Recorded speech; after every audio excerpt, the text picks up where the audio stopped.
নমস্কার, শুরু করছি বাংলা বলছে। গত ৩ বছরেরও বেশি সময় ধরে গোটা রাজ্য রাজনীতি তোলপাড় প্রাথমিকের নিয়োগ দুর্নীতি নিয়ে। আমরা দেখেছি একাধিক হেভিওয়েটকে জেলে যেতে, কেউ কেউ বেল পেয়েছেন, কেউ কেউ এখনো বেল পাননি। তুমুল রাজনৈতিক বিতর্ক চর্চা হয়েছে গত ৩ বছরেরও বেশি সময় ধরে। কলকাতা টিভিতে আমরাই গত সপ্তাহে প্রথম এই সুপারিশের কেন্দ্রীয় তদন্তকারী সংস্থার সূত্রে পাওয়া যে সুপারিশের তালিকা, সেই সুপারিশের তালিকা প্রকাশ করি। যে সুপারিশের তালিকায় যেমন শাসক শিবিরের বেশ কিছু হেভিওয়েটের নাম রয়েছে, তেমনি চমকে দেওয়ার মতো তথ্য, এই দুর্নীতি ইস্যুতে শাসক শিবিরকে সবচেয়ে বেশি নিশানা করেছেন যারা, বিরোধী বিজেপি, সেই বিরোধী শিবিরেরও একাধিক হেভিওয়েট নেতার নাম ওই সুপারিশের তালিকায়। যে সমস্ত সুপারিশ করা হয়েছিল তাদের মধ্যে কতজন চাকরি পেয়েছেন, কতজন চাকরি পাননি, আদৌ কেউ চাকরি পেয়েছেন কিনা সেটা তদন্ত সাপেক্ষ।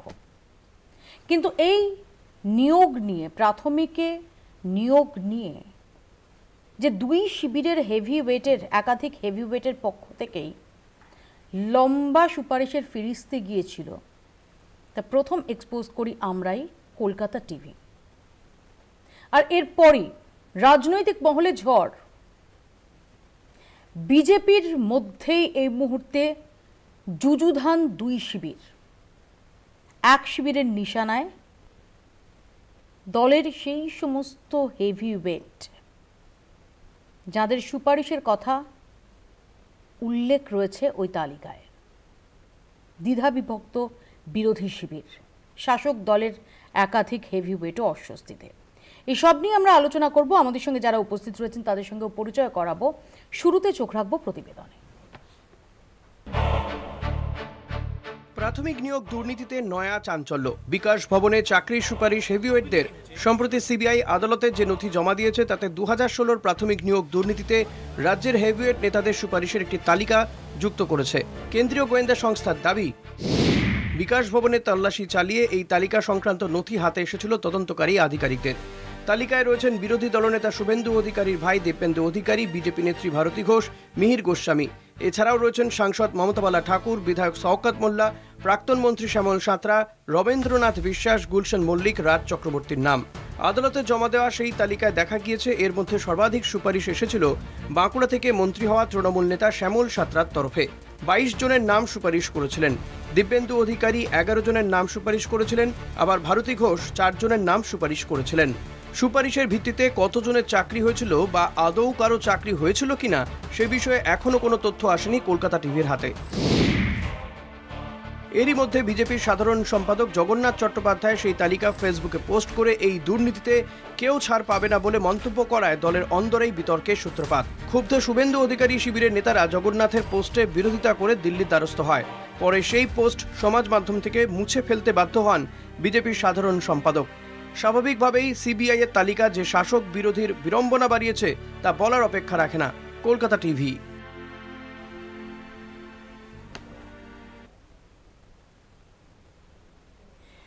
বিজেপির পক্ষ থেকে রয়েছেন অভ্র সেন, কংগ্রেসের পক্ষ থেকে চন্দন ঘোষ চৌধুরী, রয়েছেন সাংবাদিক সুমন ভট্টাচার্য, রয়েছেন আরও এক সাংবাদিক শঙ্খদীপ দাস, এবং আর কিছুক্ষণের মধ্যেই যোগ দেবেন আইনজীবী ফিরদৌস শামীম। আমি তাদের কাছে যাব, তার আগে সরাসরি চলে যাব রিয়া মাঝি, আমাদের প্রতিনিধি, যে রিয়া প্রথম এই এক্সক্লুসিভ তালিকা ব্রেক করেন। রিয়া, এতদিন ধরে এত জল গড়িয়ে গেছে গঙ্গা দিয়ে এই প্রাথমিকে নিয়োগ দুর্নীতি নিয়ে, তারপর যে কেন্দ্রীয় তদন্তকারী সংস্থা সূত্রে যে তালিকা কলকাতা টিভির হাতে এসেছে, যে খবর তুমি ব্রেক করেছো, যেখানে শাসক এবং বিরোধী উভয় শিবিরেরই একাধিক হেভিওয়েটের সুপারিশের উল্লেখ রয়েছে, একটু বিস্তারিত তোমার কাছ থেকে আরো একবার জেনে নেওয়ার চেষ্টা করব।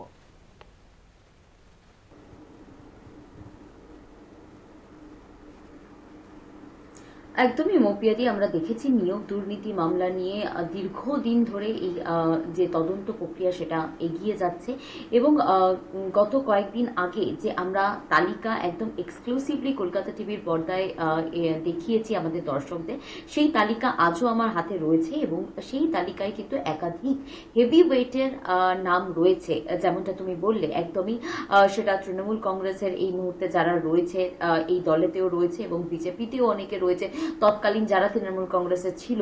এবং সেই জায়গা থেকে দাঁড়িয়ে মৌপিয়াদি যেটা দেখা যাচ্ছে যে বহু এই তালিকায় যে রেফারেন্সগুলো রয়েছে, প্রথমেই যেটা তোমাকে জানাবো যে একাধিক নাম যেমন রয়েছে এবং সেই নামের পাশে টিকমার্ক করা রয়েছে এবং যেখান থেকে বোঝা যাচ্ছে যে এদের চাকরি হয়েছিল বা তাদেরকে ইন্টারভিউ এর জন্য ডেকেছিল। যদিও এই পুরো বিষয়টাই তদন্ত সাপেক্ষ বিষয়, তদন্তকারী আধিকারিকরা সেই পুরো বিষয়টা দেখছে। তবে প্রথমেই তোমাকে কিছু নাম জানিয়ে রাখবো। একদম তোমাকে প্রথমেই দেখাবো যে এই লিস্ট, একদম পুরো লিস্ট আমাদের হাতে রয়েছে। সেই সমস্ত লিস্টের সামনে যেটা দেখা যাচ্ছে যে একাধিক নাম, যেখানে পুরুলিয়া থেকে 18 জনকে রেফার করা হয়েছিল, তবে পুরুলিয়ার কে সেই নাম কিন্তু এখানে উল্লেখ নেই। এবং তারপরেই রয়েছে ভব আর তরফ থেকে রেফারেন্স ভব এবং 2 জন ক্যান্ডিডেটকে রেফার করা হয়েছিল একদম নাম দিয়ে। সেই ফুল যে লিস্ট বলে সেটাও কিন্তু তদন্তকারী আধিকারিকদের তরফ থেকে এফআইআর নাম্বার সমস্ত কিছু দিয়ে, আরসি নাম্বার সমস্ত কিছু দিয়ে একদম তারা অ্যাটাচ করেছে। সেই যে পেপার সেটাই কিন্তু আমাদের কাছে, সেই ডকুমেন্টস আমাদের কাছে। এবং রিসিভড অ্যাট অফিস অর্থাৎ বিকাশ ভবনে কি কি নাম এসেছিল তার যে তালিকা, সেটা 27 জনের তালিকা একটি রয়েছে। এবং তাছাড়াও যেটা দেখা যাচ্ছে যে ম্যানেজার, কার ম্যানেজার সেটা স্পষ্ট নেই, অনলি যেটা লেখা আছে যে রেফারেন্স ম্যানেজার, তার নামে একজন ক্যান্ডিডেটের নাম লেখা আছে, অর্থাৎ একজনকে রেফার করেছিল। শওকত মোল্লা তৎকালীন এমএলএ ছিলেন তিনি এবং 2 জনের নাম তিনি রেফার করেছিলেন, রুবিনা পারভিন এবং শাবানা মোল্লা বলে 2 জনের নাম তিনি রেফার করেছিলেন। এবং তারপরেই পিজি ঘোষ জেইউ বলে লেখা আছে রেফারেন্স, এবং একজনকে রেফার করেছিল অত্যন্ত গুরুত্বপূর্ণ মিহির গোস্বামী, মেম্বার বলে উল্লেখ রয়েছে, সেই মিহির গোস্বামী একজনকে রেফার করেছিল। এবং বাঁকুড়া ডিস্ট্রিক্ট, বহু জায়গায় দেখা যাচ্ছে পুরুলিয়া, বাঁকুড়া বলে এরকম পশ্চিম মেদিনীপুর এরকম ডিস্ট্রিক্টের নাম দিয়ে একাধিক রেফারেন্স রয়েছে ক্যান্ডিডেটের। বাঁকুড়া ডিস্ট্রিক্ট থেকে 2 জনকে রেফার করা হয়েছিল। মমতা বালা ঠাকুর এমপি, তৎকালীন এমপি ছিলেন তিনি 20 জনকে রেফার করেছিল, 20টা নাম তিনি রেফার করেছিলেন। শ্যামল সাঁতরা তৎকালীন এমএলএ ছিল, 22টা নাম রেফার করেছিল। এবং ডক্টর রমেন্দ্রনাথ বিশ্বাস তৎকালীন এমএলএ 5 জনকে রেফার করেছিলেন। এবং শ্রী গুলশান মল্লিক তৎকালীন এমএলএ 10 জনকে রেফার করেছিলেন। এবং প্রত্যেকের নামের পাশে কিন্তু তার রোল নাম্বার মেনশন করা হয়েছে, টিকমার্ক দেওয়া হয়েছে বেশ কিছু নামেতে। এবং তারপরেই যেটা দেখা যাচ্ছে শ্রী শম্ভু সরকার, পুরুলিয়া থেকে শ্রী শম্ভু সরকার, যে কিনা 78 এই তালিকায় সব থেকে বেশি নাম রেফার তিনিই করেছিলেন, 78 জনের নাম তিনি রেফার করেছিলেন। এবং তারপরেই যেটা দেখা যাচ্ছে যে 78 এর পরেই যে অত্যন্ত গুরুত্বপূর্ণ নাম যে দিব্যেন্দু অধিকারী, তৎকালীন এমপি দিব্যেন্দু অধিকারী 18 জনকে রেফার করেছিলেন তিনি, 18 জন ক্যান্ডিডেটের নাম তিনি রেফার করেছিল দিব্যেন্দু অধিকারী। যদিও তোমাকে একটা বিষয় মৌপিয়াদি জানিয়ে রাখবো যে প্রথমে যেটা দেখা যাচ্ছে যে SIBYENDU শিবেন্দু অধিকারী লেখা, কিন্তু সেটা পেন দিয়ে কেটে দিব্যেন্দু ডি করা হয়েছে সেটা। এবং সেখান থেকে কিন্তু কার্যত স্পষ্ট যে এটা দিব্যেন্দু অধিকারী, এরকমই কিন্তু লিস্ট 18 জনের নাম রেফার করা হয়েছে দিব্যেন্দু অধিকারীর তরফ থেকে। এবং ভারতী ঘোষ তৎকালীন তিনি এসপি ছিলেন, সেই এসপির তরফ থেকে, তৎকালীন এসপি তার তরফ থেকে 4টে নাম রেফার করা হয়েছে। এবং অত্যন্ত গুরুত্বপূর্ণ, ঠিক ভারতী ঘোষের পরেই রয়েছে পশ্চিম মেদিনীপুর, এবং সেই পশ্চিম মেদিনীপুর থেকে 70 অর্থাৎ 70 জন ক্যান্ডিডেটের নাম রেফার করা হয়েছে, যার পাশে লেখা হয়েছে যে ভিভিআই দিয়ে কন্ট্যাক্ট নাম্বার দেওয়া হয়েছে এবং মাস্ট লেখা আছে। এবং তোমাকে জানিয়ে রাখবো যে মাস্ট লেখা আছে এবং বহু নামের পাশে কিন্তু মাস্ট মাস্ট বলে কিন্তু উল্লেখ করা রয়েছে। এবং তারপরেই যেটা দেখা যাচ্ছে বেহালার বুবাই, তার তরফ থেকে রেফার করা হয়েছিল 2 জনকে। এবং রাজ চক্রবর্তী রাজ চক্রবর্তীর তরফ থেকে একজনকে রেফার করা হয়েছিল এবং এই রাজ চক্রবর্তীর যে খবর, তিনি যে তদন্তকারী আধিকারিকদের স্ক্যানারে ছিলেন, সেই খবর কিন্তু আমরা আগে দেখিয়েছিলাম এক্সক্লুসিভলি কলকাতা টিভির পর্দায়, যে সেই রাজ চক্রবর্তীর নাম কিন্তু এবার ডকুমেন্টে, যে ডকুমেন্ট সেই ডকুমেন্টে দেখা যাচ্ছে রাজ চক্রবর্তী একজনকে রেফার করেছিল। দেখো, যেই সময় আমরা খবর করেছিলাম সেই বিধায়ক রাজ চক্রবর্তীর নামই কিন্তু আমরা একদম সরাসরি সামনে এনেছিলাম এবং সেখানে আমরা বলেছিলাম যে রাজ চক্রবর্তীও কিন্তু তদন্তকারী আধিকারিকদের স্ক্যানারে রয়েছিল। যদিও সেই সময় যখন আমরা রাজ চক্রবর্তীকে কন্ট্যাক্ট করি, তাকে যখন আমরা জিজ্ঞাসা করি, তিনি বলেছিলেন যে তিনি কোনোভাবেই এই নিয়োগ দুর্নীতির সঙ্গে যুক্ত নয়।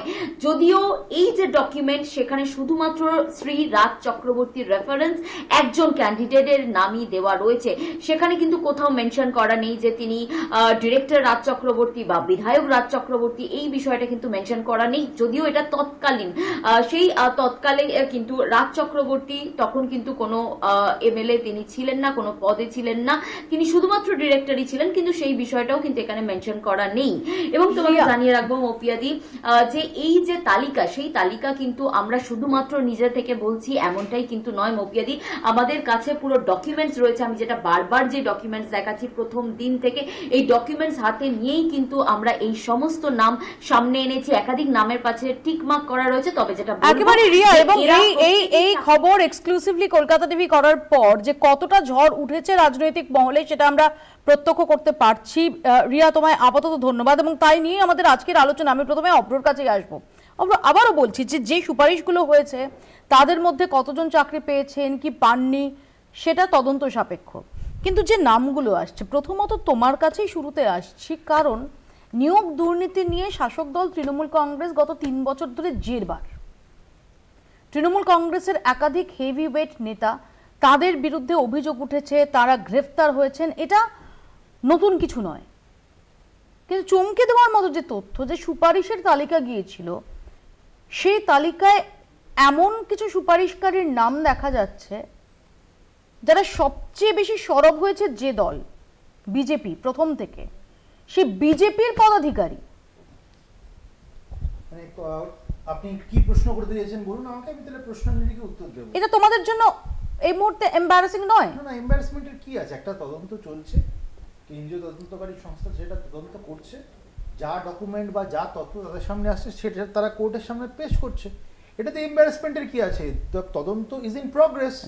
আরো সাবসিকুয়েন্টলি যা সামনে আসছে, কেন প্রশ্নটা আসছে অভ্রমি সেটাই তোমার কাছে জিজ্ঞাসা করছি। যে ধরো তৃণমূল কংগ্রেসের একাধিক, শাসক দলের একাধিক হেভিওয়েট যে স্ক্যানারে, একাধিক হেভিওয়েট গ্রেফতার, একাধিক হেভিওয়েটের বিরুদ্ধে চার্জ গঠন হয়েছে, এটা তো 3 বছর ধরে হয়ে গেছে, তার সঙ্গে আরো কিছু নাম আমরা পাচ্ছি। কিন্তু যে বিজেপি সবচেয়ে বেশি নিশানা করেছে তৃণমূল কংগ্রেসকে দুর্নীতির প্রসঙ্গে, এই প্রাইমারি রিক্রুটমেন্ট স্ক্যাম নিয়ে, যখন সেই বিজেপির একাধিক হেভিওয়েটের নাম সুপারিশকারীদের তালিকায় থাকে, তখন সেটা এম্বারাসিং নয়? কোনো এম্বারাসমেন্টের এখানে প্রশ্ন আসছে না দিদি। আমরা দায়িত্বশীল একটা রাজনৈতিক দল। জগন্নাথ চট্টোপাধ্যায়ের পোস্টটা কি সেই এম্বারাসমেন্টেরই ফলশ্রুতি নয়? আমাকে বলতে দিন। আমরা একটা দায়িত্বশীল রাজনৈতিক দল, আমরা একমাত্র বিরোধী শক্তি রাজ্যে। আমরা প্রথম থেকে অভিযোগ করে গেছি প্রাতিষ্ঠানিক দুর্নীতি এরা চাকরির ক্ষেত্রে করেছে, শিক্ষাক্ষেত্রে, চাকরির ক্ষেত্রে, এবং প্রাইমা ফেসি এখন অবধি যা উঠে আসছে, হ্যাঁ এরা কিন্তু প্রত্যেকে সম্পৃক্ত। এই দলটা তৃণমূল কংগ্রেস, কংগ্রেসের নেতা মন্ত্রীরা এখনো কিন্তু জেলে, তারা বেরোতে পারছে না। এবার সেখানে দাঁড়িয়ে কোনো ডকুমেন্ট যদি সিবিআই পেয়ে থাকে এবং যদি তারা পেশ করে থাকে কোর্টের সামনে, তাতে আমাদের এম্বারাসমেন্টের কি আছে? দলগতভাবে বিজেপির এখানে কোনো এম্বারাসমেন্টের বিষয়ই নেই। একটা তদন্ত হচ্ছে, জগন্নাথ চট্টোপাধ্যায়কে নোটিশটা কেন পাঠালো? আমি এটা কথা বলি, দলীয় অভ্যন্তরীণ বিষয়ে আমি কোনো মন্তব্য করব না। এই মন্তব্য জগন্নাথ চট্টোপাধ্যায় করতে পারেন, এই মন্তব্য দিব্যেন্দু অধিকারী করতে পারেন। আমি মুখপাত্র হিসাবে এই নিয়ে একটা বাক্য খরচ করব না। কিন্তু আমি যেটা বলছি, এই দুর্নীতির সঙ্গে একমাত্র সম্পৃক্ত তৃণমূলের নেতা মন্ত্রীরা। তৃণমূলের নেতা, তৃণমূলের মন্ত্রী এখনো জেলে বসে আছেন, উনি বেরোতে পারছেন না। মানে এমন অবস্থা, মানে ওনার প্রাণনাশ হবে কিনা সেই নিয়ে সংশয় হচ্ছিল। কিছুদিন আগে মিডিয়াতে সেই নিয়ে ডিসকাশন হচ্ছিল যে সেই লোকটা পার্থ চট্টোপাধ্যায় যদি অ্যাপ্রুভার হয়ে যায় তাহলে কি অবস্থা হবে। এমন অবস্থা যে এই রাজ্য সরকারকে সুপ্রিম কোর্টে যেতে হয়েছে কোন প্রেক্ষাপটে? যখন ক্যালকাটা হাইকোর্টের একটা রায় এসে গেছিল যে পুরো ক্যাবিনেটকে কাস্টাডিতে নিয়ে জিজ্ঞাসাবাদ করা যেতে পারে। যে নামগুলো আসছে ক্যাবিনেট মেমোটা কারা তৈরি সেটা করেছিল? বিজেপি নামক ওয়াশিং মেশিনে যাওয়ার কারণে সেই নামগুলির মধ্যে কোনো নাম তারা জেলে নেই। প্রশ্নই নেই মৌপিয়াদি, ক্যাবিনেট মেমোটা কে তৈরি করেছিল? ক্যাবিনেটের মাথায় কে আছেন? মুখ্যমন্ত্রী মমতা বন্দ্যোপাধ্যায়।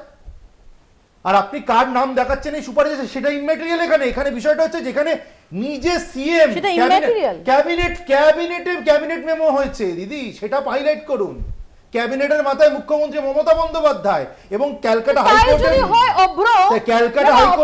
যদি হয় এবং এই অভিযোগের যদি দমই থাকে, মুখ্যমন্ত্রী গ্রেফতার হননি এমন তো নয়। এবার আমি বলি, এবার এক্স্যাক্টলি মাই পয়েন্ট, না বলে দিচ্ছি এবার এক্স্যাক্টলি মাই পয়েন্ট। যখন ক্যালকাটা হাইকোর্টের, আমাকে বলতে দিন না, একদম ঠিক প্রশ্ন করেছেন, এই প্রশ্নের উত্তর আমি দেব নিশ্চয়ই।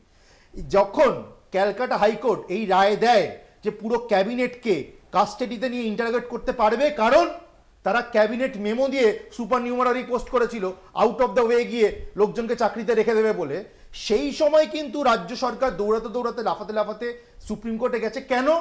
ওই রায়টার এগেনস্টে স্টে অর্ডার নিতে। এবং এই মুহূর্তে দাঁড়িয়ে ওই রায়টার এগেনস্টে স্টে অর্ডার রয়েছে, তাই হয়তো তারা এখন কাস্টাডিতে নেই। স্টে অর্ডার তো কোর্ট দিয়েছে। Exactly my point. হ্যাঁ, না কেন দিয়েছে? না নিশ্চয়ই কোনো গ্রাউন্ড আছে তাই দিয়েছে। তার মানে আপনি এক্ষুনি আমাকে জিজ্ঞেস করছিলেন কেন অ্যারেস্ট হয়নি, আমি বলে দিলাম কেন অ্যারেস্ট হয়নি। এবার আপনি প্রশ্ন করছেন কেন স্টে অর্ডার দিয়েছে, সেটা সুপ্রিম কোর্ট বলবে। যেদিন স্টে অর্ডার উঠবে সেদিন পুরো ক্যাবিনেট অ্যারেস্ট হয়ে যাবে না, কি গ্যারান্টি আছে? কি গ্যারান্টি আছে? স্টে অর্ডার ওঠানোর দায়িত্বটা বা স্টে অর্ডার ওঠানোর জুরিসডিকশন সুপ্রিম কোর্টের। এমনি থাকে না। এই তো আপনি জিজ্ঞেস করছিলেন যে সিবিআই কেন অ্যারেস্ট করছে। এমনি থাকে না, স্টে অর্ডারের তো একটা গ্রাউন্ড থাকে। কোর্ট তো তার নিজের মনমানিতে স্টে অর্ডার দেয় না। তো এখন তো ইনভেস্টিগেশন চলছে, তো কোর্টের যদি দুদিন বাদে মনে হয়, 2 মাস বাদে মনে হয় স্টে অর্ডারটা তুলে নেব না, তাহলে তো এটাও হাইপোথেটিক্যাল প্রশ্ন ছিল মৌপিয়াদি, তাহলে তো এটাও হাইপোথেটিক্যাল প্রশ্ন ছিল যে সিবিআই কেন অ্যারেস্ট করছে না। সিবিআই এর অ্যারেস্ট করা হাতে নয়, স্টে অর্ডার রয়েছে এবং সেটা সুপ্রিম কোর্ট দিয়েছে। যেদিন সুপ্রিম কোর্টে স্টে অর্ডার উঠবে এরা তো থরথর করে কাঁপছে সেই জায়গা থেকে। কোথায় কাঁপছে? মূল অ্যাকিউজ তো ক্যাবিনেট নিজে। কোথায় কাঁপছে? উল্টে দেখা যাচ্ছে যে নয়তো গেল কেন আমাদের রাজস্ব টাকা খরচ করে সুপ্রিম কোর্টে গেল কেন? দিব্যেন্দু অধিকারীর মধ্যে দ্বন্দ্ব কেন লাগলো? কোনো দ্বন্দ্বের এখানে বিষয়ই নয়। হাইলাইটেড ব্যাপার হচ্ছে এখানে ব্যাপার হচ্ছে ক্যাবিনেট জেলে চলে যেতে পারে। মুখ্যমন্ত্রী মমতা বন্দ্যোপাধ্যায় নিজে অ্যাকিউজড হয়ে নিজে পুরো ক্যাবিনেট শুধু জেলে চলে যেতে পারেন। এইটা হচ্ছে মূল বিষয়। ভয় থরথর করে কাঁপছে তারা সেই কারণে, এবং সেই কারণে পার্থ চট্টোপাধ্যায় প্রাণ সংশয়ের পর্যন্ত নিয়ে আলোচনা হচ্ছে। এখানে আমাদের দলের কে কি পোস্ট করলো কে কি পোস্ট করলো না এটা বিষয়। আমি একটু ফিরদৌসের কাছে আসি। ফিরদৌস, তোমার কাছে জানার চেষ্টা করব, এই যে ডকুমেন্ট যেটা কলকাতা টিভি গত সপ্তাহে আমরা প্রথম ব্রেক করেছি এবং যার যে ফলশ্রুতি সেটা রাজনৈতিক মহলে কিভাবে আছড়ে পড়েছে, কিভাবে প্রকট হচ্ছে সেটা আমরা দেখতে পাচ্ছি। আমার এখানেই প্রশ্ন যে এই তালিকাটা এই গোটা মামলার নিরিখে কতটা তাৎপর্যপূর্ণ? অত্যন্ত তাৎপর্যপূর্ণ, এবং আমি আপনাদের কতগুলো কথা স্মরণ করিয়ে দিতে চাইব। এই যে প্রাথমিকের শিক্ষক নিয়োগ দুর্নীতি যে তদন্ত চলছে সেটা মূলত সৌমেন নন্দীর মামলার পরিপ্রেক্ষিতেই তদন্তটি চলছে এবং সেখানে এফআইআর হয়েছিল। এই সৌমেন নন্দীর মামলায় আপনি যদি রিট পিটিশনটা দেখেন, ওটা আমারই ড্রাফট করা, ওখানে অ্যানেক্সারে চলে যাবেন। আমি নির্দিষ্টভাবে এই কথাটাই বলেছিলাম যে শাসক দলের নেতা নেত্রীরা এইভাবে নাম রেকমেন্ড করে চাকরি দিয়েছে এবং শুধুমাত্র একজনের উদাহরণ দিয়েছি, এরকম শত শত রয়েছে এবং এটা একটা অর্গানাইজড ক্রাইম। দেখুন, আমি তর্কের খাতিরে ধরে নিলাম, একটা অপযুক্তি দিই, আমি ধরুন তর্কের খাতিরে ধরে নিলাম যে কোনো আর্থিক লেনদেন ছিল না। আচ্ছা, আমাদের যে এই যে শিক্ষক নিয়োগ, এটা একটা রিক্রুটমেন্ট রুলস হয়। আচ্ছা, এই রিক্রুটমেন্ট রুলস এর কোথায় প্রভিশন রয়েছে বলুন তো? একজন এমএলএ বা একজন এসপি তিনি নাম রেকমেন্ড করবেন? এই যে সিলেকশন প্রসেস হয় তার তো সেই রুলসে কোথাও কিছু বলা নেই। তাহলে এই যে ফেভারিটিজমের প্র্যাকটিস, নেপোটিজমের প্র্যাকটিস কিসের কারণে করা হয়েছিল? এর পিছনে কি আর্থিক লেনদেন ছিল, নাকি শুধুমাত্র রাজনৈতিক ফায়দা নেবার জন্য কাউকে আপনি রেকমেন্ড করে দিলেন? আচ্ছা, আপনি কাউকে রেকমেন্ড করার অর্থ কি? এই রিক্রুটমেন্ট প্রসেসে টেট 2014-তে কি কি ঘটেছে সেটা যদি একটু স্মরণ করিয়ে দিই আপনারা অবাক হয়ে যাবেন। টেট 2014 যে ওএমআর শিট, সেই ওএমআর শিটের ফিজিক্যাল কপি প্রথমে ডিস্ট্রয় করা হয়েছে, কোনো স্ক্যান কপি রাখা হয়নি, একটা কপি রাখা হয়েছে সেটা এডিটেবল কপি, অর্থাৎ যে যখন টাকা দেবে তার নাম্বারটি বাড়িয়ে দিয়ে তাকে পাস ডিক্লেয়ার করে তাকে নিয়োগ প্রক্রিয়ায় অংশগ্রহণ করিয়ে তাকে চাকরি দিয়ে দেওয়া হবে। এই উদ্দেশ্যে ওএমআর শিট প্রথমে ডিস্ট্রয় করা হয়েছে, তার এডিটেবল কপি রাখা হয়েছে। ইভেন ওই ওএমআর শিট ডিস্ট্রয় করার জন্য সেখানেও সিবিআই তদন্তের নির্দেশ হয়েছে। আর কিছুক্ষণ আগে ওই শুভ্র বলছিল না যে এই যে সুপার নিউমেরিক পোস্ট ক্রিয়েশনের সঙ্গে, সরি মাফ করবেন, অব্র বলছিল না যে সুপার নিউমেরিক পোস্ট ক্রিয়েশনের সঙ্গে যেহেতু ওই স্টে অর্ডার রয়েছে, আমি অব্রকে মনে করে দিতে চাইবো একটা সিবিআই এর স্টে রয়েছে এবং সিএবি হয়ে গেছে, যে শুনানি শেষ হয়ে গেছে, যে কোনো সময় জাজমেন্ট আসতে পারে।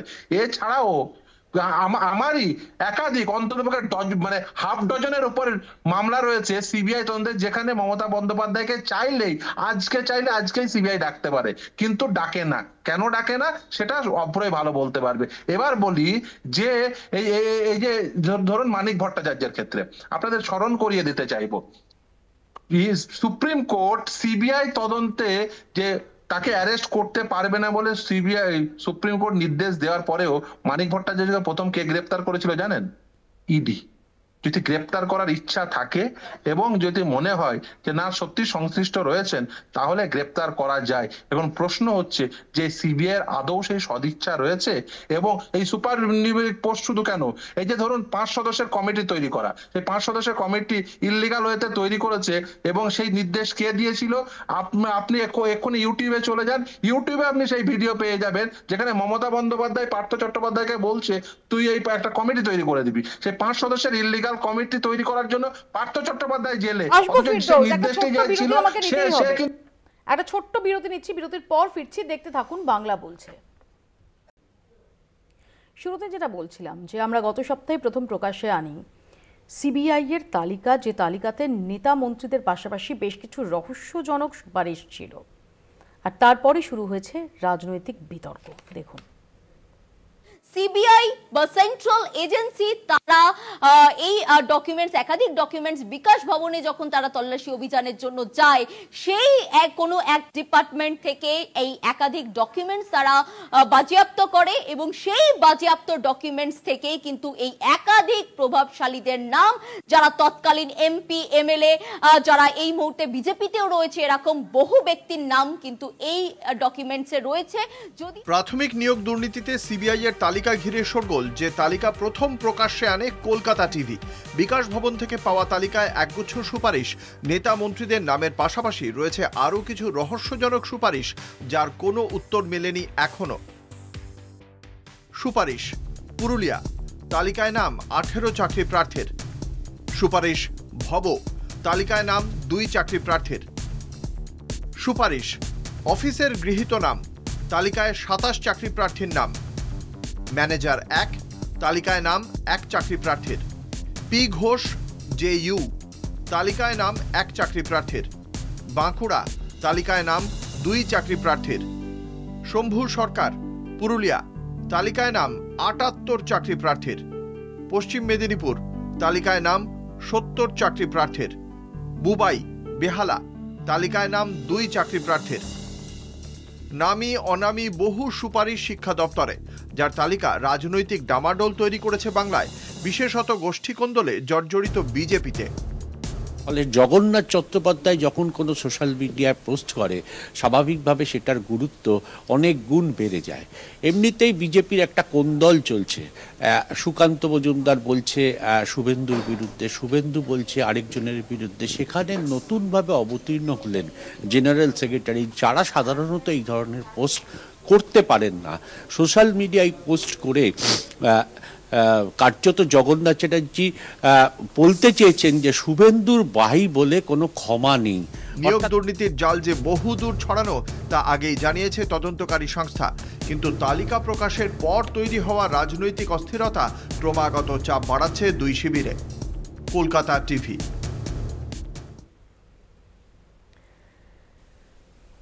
আমি শঙ্খদ্বীপের কাছে আসি। ঘটনাচক্রে শঙ্খদ্বীপ জগন্নাথ চট্টোপাধ্যায়কে আমরা মিডিয়া ফ্রেটার্নিটির সদস্য হিসেবেও যেহেতু দীর্ঘদিন চিনে এসেছি, জগন্নাথ চট্টোপাধ্যায় যিনি বিজেপির ঠিক কোন পদ অধিকার করে আছেন সেটা সম্পর্কে তার সম্যক ধারণা আছে, এবং জগন্নাথ নিজে জানেন যে তার একটা পোস্টের কি কনসিকুয়েন্সেস হতে পারে। সেই জগন্নাথ এই পোস্টটি করলেন, দিব্যেন্দু অধিকারীর নোটিশ পাঠানোর পর 2 ঘন্টারও আগে সেটা ডিলিটও হয়ে গেল, এটা কতটা তাৎপর্যপূর্ণ? এটা হঠাৎ করে একটা জাস্ট হয়ে গেছে এরকম তো ভাবার কোনো কারণ নেই।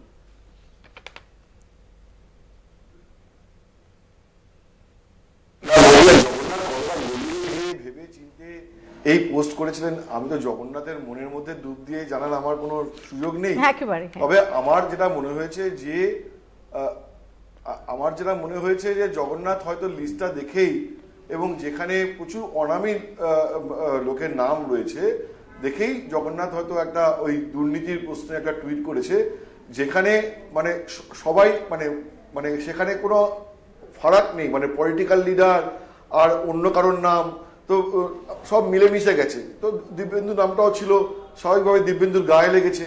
এটা যদি জগন্নাথ জেনে বুঝে করে থাকে তাহলে বুঝবো যে বিজেপিতে একটা প্রবল অশান্তির পরিবেশ চলছে। তার কারণ হচ্ছে জগন্নাথের সঙ্গে একটা সময় শুভেন্দু অধিকারী এবং দিব্যেন্দু অধিকারী তথা গোটা অধিকারী পরিবারের অত্যন্ত ভালো সম্পর্ক ছিল। আমি জানি যে শুভেন্দু অধিকারী জগন্নাথকে তীর্থ বলে ডাকেন। দিব্যেন্দুর সাথেও জগন্নাথের সুদীর্ঘ সম্পর্ক আজকে নয়, কারণ জগন্নাথ সাংবাদিকতার সময়ে জগন্নাথের সাংবাদিকতার যাত্রাই শুরু হয়েছিল তমলুক থেকে। তো কাঁথি তমলুকের সাথে জগন্নাথের একটা দীর্ঘ সম্পর্ক। সেইখানে যদি কোনো রসায়নের পরিবর্তন ঘটে থাকে, তার জেরে যদি জগন্নাথ এটা করে থাকেন, সেটা আমার জানা নয় সেটা জগন্নাথের তো মনে কি আছে। কিন্তু অ্যাপারেন্টলি আমার দেখে মনে হয়েছে যে গোটা লিস্টটা দেখে জগন্নাথ হয়তো ধারণা হয়েছে যে এটা পুরো তৃণমূলের জমানার সুপারিশ, তো এটাকে তৃণমূলের বিরুদ্ধে হাতিয়ার করার জন্য পোস্টটা করে। কিন্তু যখন তার মনে হয় যে দেখো দিব্যেন্দুর নামটা রয়েছে, তখন হয়তো নোটিশ পাঠানোর আগে ওটাকে ফিরিয়ে নেয়। এখানে দুটো জিনিস মৌপিয়া এত আলোচনায় হয়তো আমার পরবর্তী আবার সময় আসবে কিনা তাই আমি তুমি এটা একটু হোল্ড করে থাকো। আমার জাস্ট দুটো প্রশ্ন তোমার কাছে আছে। ঠিক জগন্নাথের মনের অতলে ডুব দেওয়া তোমার আমার কারো পক্ষেই সম্ভব নয়, কিন্তু জগন্নাথ যে দীর্ঘদিন ধরে ডেটা বিশ্লেষণমূলক সাংবাদিকতা করেছে, দীর্ঘদিন অ্যাডমিনিস্ট্রেশন বিট করত, সেখানে একটা ডকুমেন্ট হাতে পেল কলকাতা টিভিতে, সেটা দেখানোর পর হাতে পেল জগন্নাথ চট্টোপাধ্যায়, এবং সেখানে কোন নামগুলো আছে তাদের দিব্যেন্দু অধিকারীর নাম আছে কি না, আরও 10টা নামের সঙ্গে তার কি অভিঘাত হতে পারে, এগুলো না জেনে জাস্ট পোস্ট করে দিল। এটা তুমিও নিশ্চয়ই মানবে যে একটু আনলাইক অফ জগন্নাথ চট্টোপাধ্যায়, কারণ তার সাংবাদিক সত্তাটা এতটাই প্রখর, নাম্বার 1। নাম্বার 2, সাম্প্রতিক অতীতে আমরা দেখেছি যে বিশেষ করে মহারাষ্ট্র, দিল্লি, হরিয়ানার রেজাল্টের পর একটা চর্চা চলছে যে বাংলায় নির্বাচনের রাশটা আরএসএস এর হাতে থাকবে কিনা, এবং এই সাম্প্রতিক মোহন ভাগবতের ভিজিট, সেখানে তার যে সফর তালিকা, নানা রকমের স্পেকুলেশনস চলছে। সেই একটা সময়কালে এবং সেই একটা আবহে দাঁড়িয়েও এটা কি অত্যন্ত তাৎপর্যপূর্ণ নয়? হ্যাঁ, এটা ঠিকই যে তোমার প্রথম প্রশ্নটা দিয়েই বলি, সেটা হচ্ছে যে জগন্নাথ যেরকম ভাবে মেটিকুলাসলি সাংবাদিকতা করেছে তাতে জগন্নাথের চোখটাই এড়িয়ে গেছে, এটা খুব অতি সরলীকরণ বলে অনেকের হয়তো মনে হতে পারে। সেক্ষেত্রে বুঝতে হবে যে সিরিয়াস একটা প্রবলেম রয়েছে শুভেন্দু অধিকারী এবং দিব্যেন্দু অধিকারীর সঙ্গে জগন্নাথের, ওই জন্য জগন্নাথ এটা লিখে দেন। কিন্তু জগন্নাথ সেটাতে উইথস্ট্যান্ড করতে পারলো না, পোস্টটা ডিলিট করে দিল। তাহলে আবার একটা মনে প্রশ্ন জাগে যে তাহলে কি জগন্নাথের দম নেই যে ওটা লিখে দিয়েও ফেরত নিয়ে গেল? তো এটা একটা সত্যি একটা ধোঁয়াশা তৈরি করে। আর তোমার দ্বিতীয় নম্বর প্রশ্নটা খুব স্বাভাবিক, সেটা হচ্ছে জগন্নাথের সাথে আরএসএস এর একটা সুসম্পর্ক রয়েছে, কারণ জগন্নাথ দীর্ঘদিন ধরে আরএসএস এর শাখা করেছেন, আরএসএস এর ঘর পরিবেশে জগন্নাথ বড় হয়ে উঠেছেন, এবং জগন্নাথ এই যে রাতারাতি সাংবাদিকতা ছেড়ে বিজেপিতে যোগ দেওয়া এবং বিজেপিতে সঙ্গে সঙ্গে 6 মাস 7 মাসের মধ্যে জেনারেল সেক্রেটারি হয়ে যাওয়া, এবং আমি যতদূর জানি যে বিজেপির যে সাংগঠনিক সাধারণ সম্পাদক অমিতাভ চক্রবর্তী, তিনি নাকি জগন্নাথের এড অ্যান্ড অ্যাডভাইসে চলেন বলে ধারণা অনেকের। তো এইটা তো পুরোপুরি আরএসএস কানেকশনের জন্য। এখন আরএসএস এর থেকে কোনোভাবে প্রভাবিত হয়ে শুভেন্দু অধিকারীর সাথে জগন্নাথের একটা মানে একটা সটেসাট্টাং শুরু হলো কিনা, এটা হয়তো আগামী দিনে আরো পরিষ্কার বোঝা যাবে। তবে এইটুকুনি মৌপিয়া আমি জানি, আরএসএস বা নো আরএসএস এর একটা অংশ শুভেন্দু অধিকারীকে অবশ্যই পছন্দ করেন। তার একটাই কারণ হচ্ছে শুভেন্দু অধিকারী পরিশ্রমী, এবং এই মুহূর্তে গোটা বাংলা জুড়ে তার মতো পরিশ্রম করতে কাউকে দেখা যাচ্ছে না। দ্বিতীয় কথা হচ্ছে যে শুভেন্দুর যে দিল্লিতে যে কানেকশন, অমিত শাহ এবং ভূপেন্দ্র যাদব, জেপি নাড্ডা, এইটা হচ্ছে বর্তমান বিজেপিতে যারা রয়েছেন তাদের থেকে সবার থেকে বেশি এবং আনপ্যারালাল, কারণ তারাও দেখেন যে পশ্চিমবঙ্গের রাজনীতিতে একটা তাদের নেতা যিনি উত্তর থেকে দক্ষিণবঙ্গ ঘুরে বেড়াচ্ছেন। কেউ শুভেন্দুকে পছন্দ করতে পারেন, কেউ পছন্দ নাও করতে পারেন। বিশেষ করে বিজেপিতে এমনও নেতারা রয়েছেন যারা প্রথম দিন থেকে বিজেপি করছেন, শুভেন্দু তৃণমূল থেকে বিজেপিতে এসছে, তাদের শুভেন্দুকে নাও হয়তো পছন্দ হতে পারে, আবার কিছু লোককে পছন্দ হতেও পারে। কিন্তু এই পছন্দ হওয়া বা না হওয়া যাই থাকুক না কেন, দিল্লিতে কিন্তু শুভেন্দু নাম্বারটা যে ড্রাস্টিক্যালি কমে গেছে, এইটা অন্তত আমি বিশ্বাস করি না, বা আমি তথ্য নির্ভর কথা বলছি, আমি একটা হাওয়ায় বলছি না।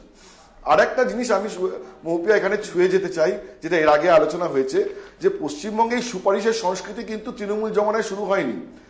এই যে সিপিএম এর যে সব হোল টাইমারদের পরিবারের কেউ একজন সরকারি চাকরি করে, প্রাইমারি স্কুল টিচার, এটা যে পুরোপুরি হাওয়ায় হয়েছে বা এটা যে সম্পূর্ণই কাকতালীয় ঘটনা, এটা তো আমাকে কেন কাউকে বিশ্বাস করানো যাবে না। তাহলে তখন সুপারিশের একখানা প্রাতিষ্ঠানিক চেহারা ছিল, এখন সুপারিশের ব্যাপারটা অনেকটা গোদা হয়ে গেছে। একজন যখন বিধায়ক বা সাংসদ নির্বাচিত হন, তার এলাকায় তার বাড়িতে প্রতিদিন সকালবেলা 10 জন করে মানুষ গিয়ে হাজির হন চাকরি প্রার্থনা করে, তার ফলে তাকে চিঠি চাপাটি লিখতেই হয়। এখন যদি কেউ টাকা পয়সা নিয়ে চাকরি দিয়ে থাকেন তবেই তাকে কাঠগড়ায় তোলা যায়, কিন্তু সাধারণভাবে যিনি একজন সাংসদ বা জনপ্রতিনিধি বা বিধায়ক, তার বাড়িতে 10 জন চাকরি প্রার্থনা নিয়ে আসবেন, কারণ আমাদের পশ্চিমবঙ্গের মতো আর্থসামাজিক পরিস্থিতিতে এটা খুবই স্বাভাবিক ঘটনা। এই যে এখন কেউ সিপিএম এর বা বামপন্থীদের অনেকেই একটা বিশাল একটা আদর্শবাদী বলে নিজেদের তুলে ধরার চেষ্টা করেন, তাদের জমানায় বিশেষ করে আমরা যখন স্নাতকোত্তর স্তরের পরীক্ষা দিয়েছি, আমরা দেখেছি আমাদের বন্ধু বান্ধবদের যারা ডিজার্ভিং তারা চাকরি পায়নি, কিন্তু সিপিএম করার সুবাদে কিভাবে লোকজন সব প্রাথমিক স্কুলে চাকরি পেয়ে যাচ্ছে, বা সরকারি সমবায় দপ্তরে চাকরি পেয়ে যাচ্ছে, বা পুরসভায় চাকরি পেয়ে যাচ্ছে, এইটা আজকের দিনে দাঁড়িয়ে হয়তো অনেকে বুঝবেন না, কিন্তু আমরা চাক্ষুষ করে এসেছি মৌপিয়া। সুতরাং এখন এই যে মরাল হাই গ্রাউন্ড নিয়ে যে মানে বড় বড় কথা বলার জায়গা, এটা কিন্তু নেই। একটু পিছনে গিয়ে ঘাটলে বোঝা যাবে যে সুপারিশের সুমনদের কাছে আসবে। সুমনদা, দেখুন মৌপিয়া, প্রথমত আমি এটা বলি যে আমি সিবিআই বা কেন্দ্রীয় এজেন্সির কোনো তদন্তে বিশ্বাস করি না। এটা সাধারণত পলিটিক্যালি ব্যবহার করা হয় এবং সেটা বিজেপিও জানে। সেটা বিজেপি মুখপাত্র মোটামুটি বলে দিয়েছেন যে তদন্ত হচ্ছে, দেখা যাবে, মানে পরে তদন্তের পরে এসব নাম বাদও চলে যেতে পারে। কিন্তু আজ যখন বাদ যায়নি, এবং আজ যখন জগন্নাথ চট্টোপাধ্যায়ের পোস্টার স্ক্রিনশট অনেকের কাছে আছে, দুটো জিনিস মনে করাই। জগন্নাথ শুধু সবার শাস্তি হবে লেখেননি, লিখেছেন 2016 এরাই তৃণমূলের অ্যাসেট ছিলেন। 2016টা ইম্পর্টেন্ট সাল, যার পর থেকে রাজ্যে বিজেপির উত্থান হয়েছে। এবং আপনি যেটা বললেন, আমি যদি সেটাকে টেনে নিয়ে বলি যে জগন্নাথ আরএসএস করে উঠেছে, কোনো অন্য দল থেকে আসেননি। জগন্নাথ যখন কথাটা বলছেন তখন আরএসএস প্রধান মোহন ভাগবত রাজ্যে আছেন, এবং যেসব কতিপয় নেতা মোহন ভাগবতের সঙ্গে একান্তে সাক্ষাৎ করেছেন জগন্নাথ চট্টোপাধ্যায় তার মধ্যে একজন। আপনাদের চ্যানেলে ঢোকার মুখে দেখছিলাম যে আরেকটা বিজেপির মধ্যে গন্ডগোলের খবর, তাপসী মণ্ডল ভার্সেস অভিজিৎ গাঙ্গুলি। তাপসী মণ্ডলও সিপিএম এর থেকে শুভেন্দু অধিকারীর হাত ধরে বিজেপিতে এসছেন, আর অভিজিৎ গাঙ্গুলি কিভাবে বিজেপিতে এসেছিল আমরা সবাই জানি। তো আমি অন্তত কিন্তু এটাকে বিজেপির মধ্যে শার্প ডিভিশন হিসেবেই ধরব। জগন্নাথ পোস্টটা সরিয়ে নিলেন কি নিলেন না সেটা জরুরি না, জগন্নাথ যা জানিয়ে দেওয়ার তা রাজ্যবাসীকে জানিয়ে দিয়েছে এবং বিজেপির ইনার সার্কিটকেও জানিয়ে দিয়েছে। দেখুন, আমরা তো অর্ধেক কথা বলছি, অর্ধেক কথা বলছি না। এই পোস্টটা সামনে আসার পর শুভেন্দু অধিকারীর তরফে জগন্নাথ চট্টোপাধ্যায়কে যা যা ব্যক্তিগত আক্রমণ করা হয়েছে, তার পরিবার তুলে যা যা বলা হয়েছে, পূর্ব মেদিনীপুরে তার পরিবারের সমস্ত ঘটনা যেভাবে তুলে ধরা হয়েছে, সেটা বুঝিয়ে দেয় যে বিজেপির সংসারে সব শান্তিতে নেই। Point number 1। পয়েন্ট নাম্বার 2, দেখুন, politics is always a game of speculation. আমি যেভাবে ধরবার চেষ্টা করব যে তাহলে যেটা আপনি বললেন যে আরএসএস কি দলের নিয়ন্ত্রণ হাতে নিতে চাইছে, আমি যেটা ধরবার চেষ্টা করব যে 2026-এর ইলেকশন আসছে, কত নতুন দলের সম্ভাবনা তৈরি হচ্ছে, কোন নতুন রাজনৈতিক সমীকরণে শোনা যাচ্ছে। জগন্নাথ চট্টোপাধ্যায় কি মনে করিয়ে দিলেন যে ভাই সিবিআই এর হাতে সব তথ্য আছে? যদি আমি সিবিআইকে বিশ্বাস করি, আমি বিশ্বাস করি না, কিন্তু যদি আমি বিজেপির মতো করে ভাববার চেষ্টা করি যে ভাই বিজেপির হাতে সব তথ্য আছে, সিবিআইয়ের হাতে সব তথ্য আছে, আমরা তো অনেক সময় রিমাইন্ডার দিই, মহারাষ্ট্রের রাজনীতি আমরা দেখেছি, নবাব মালিককে রিমাইন্ডার দেওয়া হলো, অজিত পাওয়ারকে রিমাইন্ডার দেওয়া হলো, যাতে সে বেশি নড়াচড়া না করে। সো পলিটিক্স তো স্পেকুলেশনের গেম। আমি অন্তত মানে এতগুলোকে খুব মানে কাকতালীয় হিসেবে ধরে নেব না যে তাপসী মণ্ডলের সাথে অভিজিৎ গাঙ্গুলির লেগে গেল, এবং তাও কোর আরএসএস এর ইস্যু নিয়ে। কোন শ্রমিক সংগঠন কে করবে? আরএসএস কিন্তু শ্রমিক সংগঠনের বিষয়ে ভীষণ সচেতন। মোহন ভাগবতের সময় জগন্নাথ পোস্টটা করলেন, পোস্ট উনি ডিলিট করে নিলেন, কিন্তু ডিলিট করলে তো ওটা ভাইরাল হতে হয়নি। পয়েন্ট নাম্বার 3, রাজ্যে এত ধরনের রাজনৈতিক সমীকরণ, তার মাঝে কি কেউ শুভেন্দু অধিকারী যাকে হিন্দিতে বলে চেতাবনী দিল? 3 নম্বর, দেখুন হোয়াট হ্যাপেন্ড, মানে এর পরে পৃথিবীর মানে কোন আইনজীবী কি বললো, কোন বিচারপতি কি বললো, বিজেপির তো অন্তত আর মোরাল গ্রাউন্ডে শিক্ষক নিয়োগ নিয়ে কিছু বলার নেই। ভাই তুইও চোর আমিও চোর, মানে ব্যাপারটা তো তাই, বেসিক্যালি তাই। আমি কিছু বলতে পারি? আমি একটু জাস্ট ইন্টারভিউ করছি। প্রথমত দেখুন, আমাদের যে প্রোটোকল আমরা মেনটেন করি, আমাদের ডিবেটের সময় আমরা যখন দলীয় মুখপাত্র আমরা দল থেকে নির্ধারণ করে পাঠানো হয়, আমাদের একটা টপিক পাঠানো হয়, তার উপর নির্ভর করে দল কিন্তু মুখপাত্র পাঠায়। আজকের এই যে টপিকের আলোচনা, সেটা ভারতীয় জনতা পার্টির অভ্যন্তরীণ একটা বিষয়, এবং দলীয়ভাবে আমাদের কিন্তু সেটা জানানো হয়নি চ্যানেলের তরফ থেকে। আমি একদম ক্যাটাগরিক্যালি সেটা বলছি।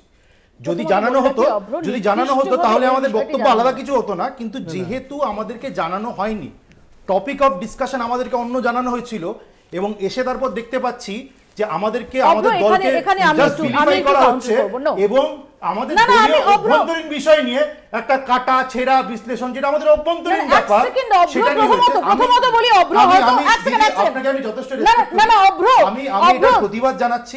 অভ্র তুমি প্রতিবাদ জানাতেই পারো, বাট ডেফিনেটলি আমি এই শো ছেড়ে বেরোচ্ছি, আমি এই শো ছেড়ে বেরোচ্ছি, আই এম ভেরি সরি। অভ্র তুমি যখন আরে না অভ্র প্লিজ, আমি বলে দিচ্ছি, যেহেতু ধর একটা খুব সিরিয়াস অ্যালিগেশন তুমি এনেছো, লেভেলটা পড়ো। না আমি অ্যালিগেশন কিছু আপনি বলেন অ্যালিগেশন যখন এনেছো, আমি তখন বলে রাখি যে মুহূর্তে দাঁড়িয়ে এই বিষয়টি স্থির হয়েছে, এবং সেই মুহূর্তে দাঁড়িয়ে আমাদের তরফ থেকে জানানো হয়েছে মিসকমিউনিকেশন যদি কিছু হয়ে থাকে, ডেফিনেটলি আমি স্টুডিওর বাইরে বেরিয়ে সেটা সম্পর্কে যথাযথ নজর দেব। আমি বলছি আমাদেরকে জগন্নাথ চট্টোপাধ্যায়, আমি এটুকু বলতে পারি যে সব দলেরই অভ্যন্তরীণ বিষয়, সেটা নিয়ে সংবাদ মাধ্যমে ঠিক আছে, আপনি কাটাছেড়া করুন, আপনার সে লিবার্টি রয়েছে দিদি, আমি আপনাকে সম্মান করি, আপনিও জানেন, কিন্তু বিষয়টা হচ্ছে আমাদের দলের ব্যাপার নিয়ে কাটাছেড়া করবেন, খুব ভালো কথা করতে পারেন, আমরা তো পাবলিক ফোরামেই তো আসছি, তুমি দাও না এক্স্যাক্টলি না, সেটা তো দেখুন আমি ব্যাখ্যা দিতে পারি, কিন্তু সেটা তো আমাদেরকে আগে থেকে জানাতে হবে যে আপনি কাটাছেড়া করবেন, এটা না না এই যে এক সেকেন্ড শুনে নাও, এক সেকেন্ড। এই যে শম্ভু সরকার থেকে শুরু করে, শওকত মোল্লা থেকে শুরু করে, মমতা বালা ঠাকুর থেকে শুরু করে সমস্ত নাম রয়েছে, এ নিয়ে তোমাদের বলার কিছু নেই? না বক্তব্য তো আমি প্রথমে দিইনি কি মৌপিয়াদি, প্রথমবার কি আমি সুদীর্ঘ বক্তব্য দিইনি, বা আপনার প্রশ্নের উত্তরগুলো আমি দিইনি? আমি দিয়েছি, কিন্তু আমার বক্তব্য তুমি বলেছো যে জগন্নাথ চট্টোপাধ্যায় এবং শুভেন্দু অধিকারী এই নির্দিষ্ট ইস্যুতে তুমি কিছু বলবে না।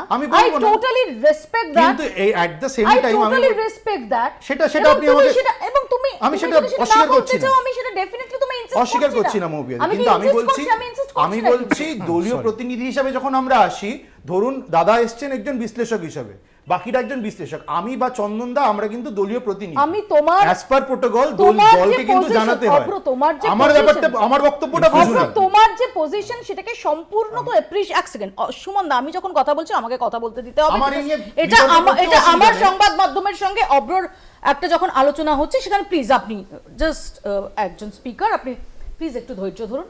অব্র, আমি ফুললি অ্যাপ্রিশিয়েট করছি তোমার পজিশনটা। যদি কোনো মিসকমিউনিকেশন হয়ে থাকে, প্রথমত আমি দায়িত্ব নিয়ে বলছি যে কমিউনিকেশন আমাদের এন্ড থেকে করা হয়েছে।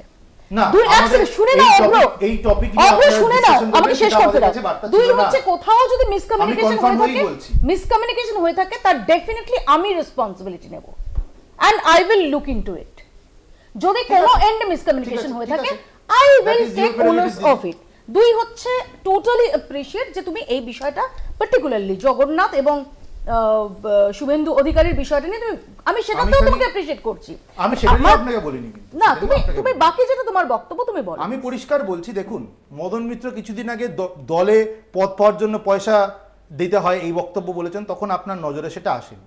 আপনার নজরে আসেনি যে গোষ্ঠীদ্বন্দ্বে বকটুইতে জ্বালিয়ে মেরে দেয় মানুষকে, তৃণমূলকে মেরে দেয়, সেটা আপনার নজরে আসেনি। আপনার নজরে আসেনি মনোরঞ্জন ব্যাপারী কতবার করে ফেসবুক এবং অন্যান্য জায়গায় তৃণমূলের বিরুদ্ধে বলেছে, সেটা আপনার নজরে আসেনি।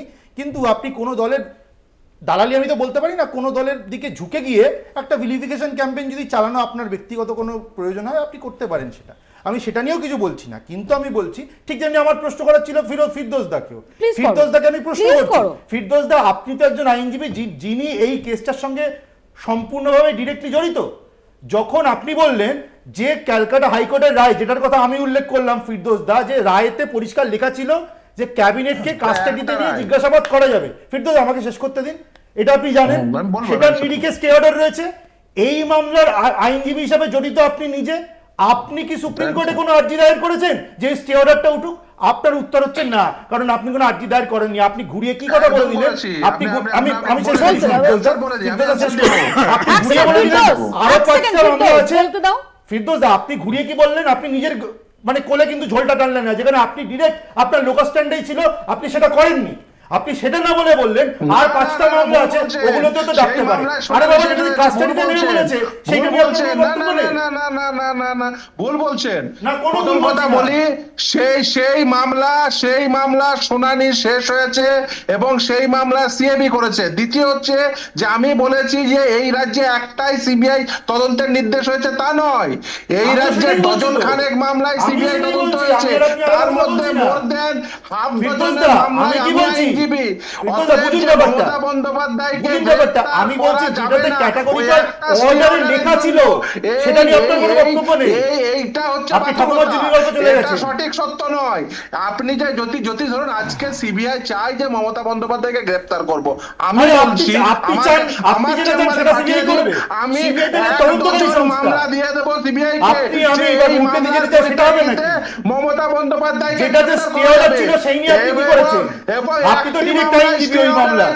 সেখানে সিএবি হয়ে গেছে। দুজনকে একটু বিরত করছি, এখনো চন্দনদার বক্তব্য এই সম্পর্কে আমরা পাইনি। আসবো ফিরদৌস, আসবো দুজনকে একটু বিরত হতে বলছি। চন্দনদা প্লিজ, চন্দনের কাছে প্রথমে আমি মার্জনা চেয়ে নিচ্ছি, অনেক পরে আপনার কাছে আসবো। আমি তোমাকে এটা পরিষ্কারভাবে বলবো যে এখানে যে প্রশ্নটা তোলা হলো অগ্রবোধায় আমার মনে হয় আরেকটু ম্যাচিওরলি এটা ভাবার দরকার আছে, অন্যভাবে নিও না। কারণ রাহুল গান্ধী কি বলবেন এই আলোচনা ডিসেকশন মৌপিয়া যতবার করেছে তার থেকে অনেক কম। আমি তোমাকে কি বলছি শোনো, ফর এ সেকেন্ড, আমার দলকে নিয়ে যতবার এই ধরনের প্রোগ্রাম করেছে আমরা কখনোই এটাকে স্টিকি উইকেট ফিল করি না। আমরা এটাকে মনে করি, এক মিনিট, আমরা এটাকে মনে করি, আমরা না আমি কি বলছি, আমরা এটাকে মনে করি একটা চ্যানেলে বক্তব্য রাখবার সুযোগটা পাওয়াটাও তো ইভেন্ট। সাধারণ মানুষের কাছে কনফিউশনটা আছে। আজকে শুধু সোশ্যাল মিডিয়া না, প্রত্যেকটা মিডিয়াতে তুমি যদি দেখো মানুষের কাছে এই তথ্য পৌঁছেছে। একমাত্র বিরোধী দল, আবারও বলি একমাত্র বিরোধী দল যাদের সংখ্যা 77 এখন কত আছে জানি না, বিধানসভায় দাঁড়িয়ে তারা লড়াই করছে, সেই লড়াই করছে এই এই এই শিক্ষক নিয়োগের যে ভুল পদ্ধতি বা যেভাবে বিচার চলছে তার বিরুদ্ধে সিবিআইকে ভৎসনা করছে বিভিন্ন সময় তাদের স্টেটমেন্টে। যদি তাদের নাম জড়িয়ে যায়, Moupiya has every right to do the programme.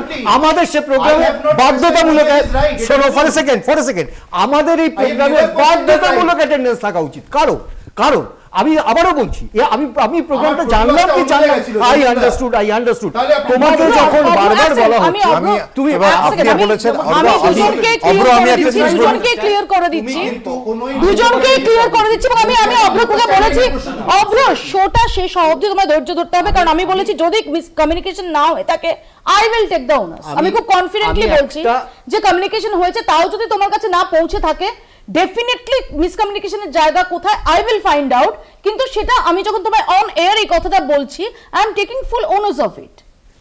আশা করি তুমি এটা অ্যাপ্রিশিয়েট করবে। আমি একদম জানি একেবারেই শেষ, যার জন্য আমি প্রসঙ্গেই যাচ্ছে না, যাকে রেকমেন্ডেশন ফেস্টিভ্যাল বলা যেতে পারে। আমি তোমাকে যেটা বলতে চাইছি, দেখো আলটিমেটলি একটা জিনিস পরিষ্কার, সেটা হচ্ছে বিজেপি দ্বন্দ্বের মহলে কি হচ্ছে হয়তো আমার সে ব্যাপারে ইন্টারেস্ট নেই, কিন্তু বিরোধী দল হিসেবে কি করছে ইন্টারেস্ট তো আমার আছে। মানুষ অ্যাকাউন্টেবল।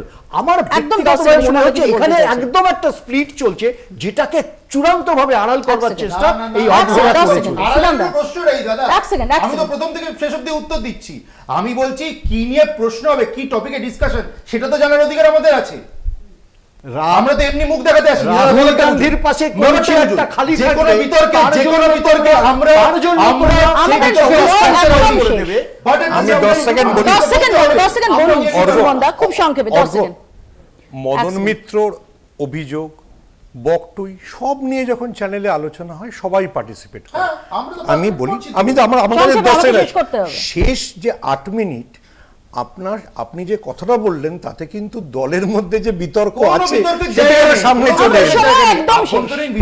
আমাদের নজর থাকবে এই বিতর্কের গতি প্রকৃতি নিয়ে, এবং আমি যেমনটা অন এয়ার কমিট করেছি যে আমি বেরিয়ে দেখব, কারণ আমি এটুকু দায়িত্ব নিয়ে বলতে পারি যে আমাদের তরফ থেকে কমিউনিকেশনটা ক্লিয়ার ছিল। তা সত্ত্বেও যদি কোনো এন্ডে মিসকমিউনিকেশন হয়ে থাকে, Abhra, I repeat, I will take the owners of it. আপাতত বাংলা বলছি এখানেই শেষ করছি। দেখতে থাকুন কলকাতা টিভি।